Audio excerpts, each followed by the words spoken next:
Science is rigged and satanic.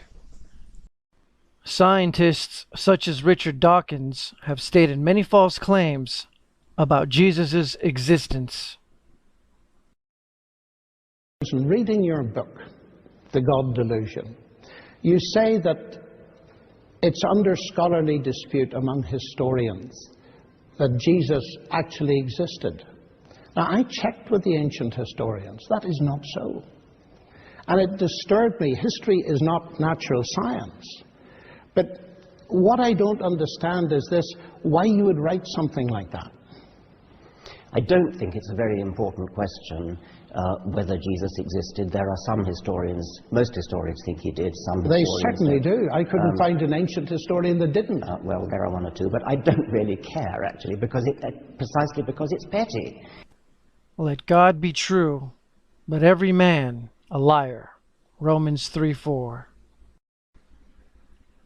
Now Richard Dawkins takes back his false claim about Jesus. When you look at history, and let's leave aside, maybe I alluded to the possibility that some historians think Jesus never existed. I take that back. Jesus existed. Does the age of the earth disprove the Bible? Is the earth really 4.5 billion years old? Now you say, well, Pastor Anderson, what about all the evidence, the carbon dating, the radioactive isotopes? What about the fossils? Well, here's how that works. When God created this earth, and it isn't complicated to understand, when God created this earth, he created it as a mature earth. When he, for example, when he created man and put him in the Garden of Eden, he didn't put a baby there. So when Adam was 5 days old, he didn't look like a 5-day-old. He looked like a 30-year-old man.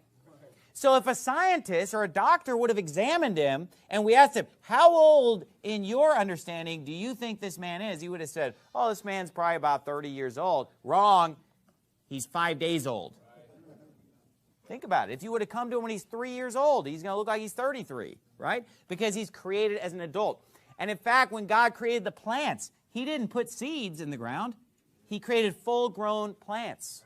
Which came first? The chicken, not the egg. He created a full-blown, chickens and put them in the Garden of Eden. So all of these creatures, all the plants, they were created mature. Now stop and think about this. Do you think that when God created this earth, everything was just completely smooth, like there were no mountains, no rivers, no valleys, no caves? Do you think he just made the earth just completely smooth? Well, we know that he didn't because of the fact that in order to separate the dry land from the water, parts of the surface had to be higher and parts had to be lower so that the oceans would go down into those lower parts that the dry land might appear. So, when the geologist looks at mountains and rocks and says, oh, this would take millions of years, or God just put a mountain there that looks like it's been there for millions of years, just like a man that looks like he's been there for 30 years, just like if you would have cut down the trees in the Garden of Eden and counted the rings and said, oh, this is a 300-year-old tree. No, it's 300 minutes old. You see what I'm saying? So God created a mature earth. You know, some stalactite or stalagmite, you could look at it and say, oh, this is how long it would take to form. Or God just created stalactites and stalagmites already existing. Okay, so that's one point. And then the second point is that God sent a catastrophic global flood on this earth that also wreaked great havoc and created all kinds of fossils and created all kinds of canyons and shifting of the plate tectonics that made a lot of the geographic features that we see happen quickly. And there are so many places that you can go, even just in Arizona, where even the evolutionist, God-rejecting, Bible-rejecting guides of the tour groups and museum docents will tell you, like, this is a mystery to us. We don't know how this petrified forest happened. We don't know how this Grand Canyon happened. We don't know this about this meteor crater and that. You know, there are a lot of things that they can't explain. But when you go down to ASU here and get in the science department, boy, they have all the answers down there. I mean, they know everything, what happened. So you can't gauge the history of the earth and get the year through science. Why? Because science can't account for the fact that it was already created mature in the first place. And science disregards the clear evidence of a global flood. Even though the evidence for it is everywhere, they don't want to hear that. Does the Big Bang disprove the Holy Bible? The Big Bang Theory was actually created by a Kabbalist occultist. Rabbi Isaac Luria, who is said to be the greatest Kabbalist in world history, anticipated concept for concept the theory of the Big Bang origin of the universe in his Kabbalist doctrine Shattering of the Vessels. Thus the cosmology of a 16th century Jewish Kabbalist was validated by being staged and passed off as science 400 years later. The Kabbalah is Jewish mysticism, i.e., the occult. Quote, the Kabbalah teaches magic, or the art of intercourse with the spirits and supernatural beings. One cannot be a convinced Kabbalist without soon becoming a magician and devoting oneself to the practices of occultism. End quote. Quote, the Kabbalah is occult science itself. It is the secret theology of the initiates, theology essentially satanic. In a word, the counter-theology. Our God, the God of the Christians, is the power of evil in the eyes of the Kabbalists, and for them the power of good, the real God, is Lucifer.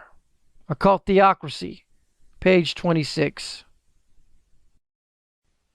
It was George Lemaitre, a Catholic Jesuit priest, whom proposed the Big Bang in 1927. Lemaitre was also a Kabbalist. The Big Bang term was actually coined by Fred Hoyle, an astronomer and cosmologist whom rejected the idea of a Big Bang origin of the universe, along with numerous other scientists. See, science is rigged, staged, very well controlled, and science is in fact censored. It's happening. We are losing our freedom in one of the most important sectors of society, science.